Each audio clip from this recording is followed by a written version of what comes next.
Let's talk about dopamine. Most people have heard of dopamine, and we hear all the time now about dopamine hits.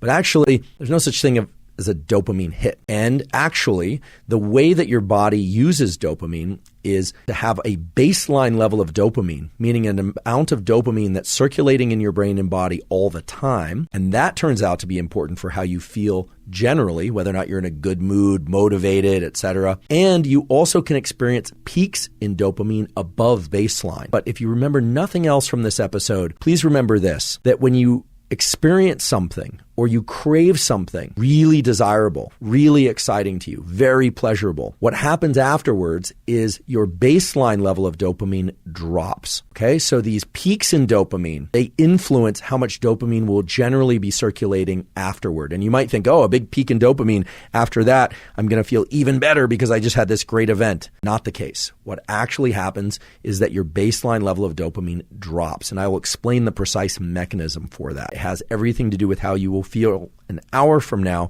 has everything to do with your level of motivation and your level of desire and your willingness to push through effort. There will be other factors too, but the level of dopamine is the primary determinant of how motivated we are, how excited we are, how outward facing we are, and how willing we are to lean into life and pursue things. So it modulates a bunch of things all at once. And that's why it's so powerful at shifting not just our levels of energy, but also our mindset, also our feelings of whether or not we can or cannot accomplish something. So how does dopamine work and what does it do? Well, first of all, it is not just responsible for pleasure. It is responsible for motivation and drive, primarily at the psychological level, also for craving. This turns out to be important to not end up addicted to substances, but it also turns out to be very important to sustain effort and be a happy person over long periods of time, which I think most everybody wants.